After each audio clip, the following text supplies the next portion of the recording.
والا حضرت شاهدخت فرهناز پهلوی، دومین فرزند محمد رضا پهلوی و شهبانو فرح، خواهر تنی رضا، علی رضا و لیلا پهلوی و خواهر ناتنی شهناز.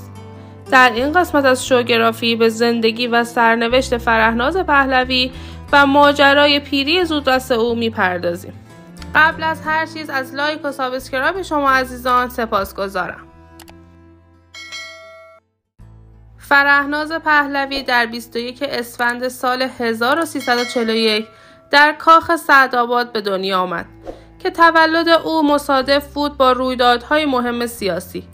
شهبانو فرح در مورد تولد دخترش میگه اتاقی رو که در یکی از زیرزمین‌ها فقط مختص به دندونپزشکی بود برای زایمان من آماده کردن.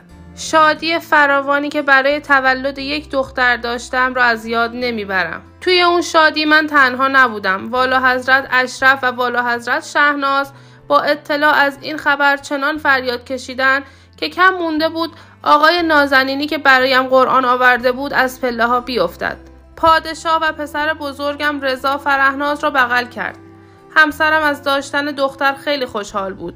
شاهدخت فرهناز پهلوی از سال 1349 تا 1357 از دانش آموزان دبستان و مدرسه راهنمایی ویژه نیاوران در تهران بود.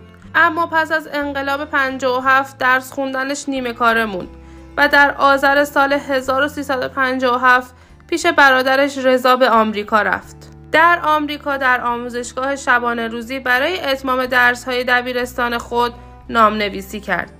بعد از مدتی به دلیل مشکلاتی که برای خانواده‌اش پیش اومده بود درس را رها کرد و در سال 1359 به مصر رفت و در کالج آمریکایی قاهره نام‌نویسی کرد. بعد از فوت پدرش دوباره از مصر به آمریکا رفت و در کالج بنینگتون تحصیل کرد. شهبانو فرح پهلوی میگه درس خوندن فرهناز زمانی که در این کالج دانشجو بود بدون دردسر نبوده. فرهناز که دیپلم متوسطه خودش رو در مصر گرفته بود و در کالج پذیرفته شده بود، اما متاسفانه یکی از استادان اون سفیر سابق جمهوری اسلامی در سازمان ملل در زمان گروگانگیری بوده.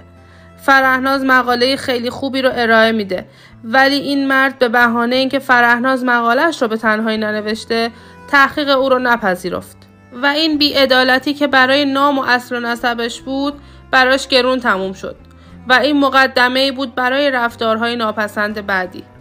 بعد از این مسائل فرهناز به دانشگاه کلمبیا رفت و تحصیلاتش رو ادامه داد و کارشناسی ارشد رشته روانشناسی اطفال رو گرفت و با ارثی که از پدرش بهش رسیده بود سهامدار چند مؤسسه در آمریکا شد. یکی از مشکلاتی که فرهناز باهاش روبرو شد علاقه شدیدش به ستار خواننده قدیمی بود، چون خانواده پهلوی با ازدواج اونها مخالف بودن، چرا که این ازدواج خارج از قوانین دربار بود.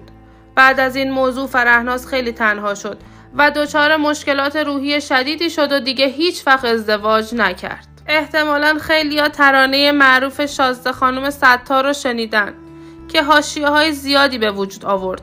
میگن که ستار این ترانه رو به خاطر شاهدخت فرهناز خونده. و بعد از این ماجراها میرسیم به ماجرای پیری زودرس شاهدخت فرهناز. ایشون 60 سال سن داره ولی ظاهرشون بسیار شکسته شده. متاسفانه فرهناز پهلوی به بیماری پیری زودرس دچار شده. این بیماری یک وضعیت ژنتیکی نادره که در اون نشانه‌های پیری و کهولت در سن کم پدیدار میشه.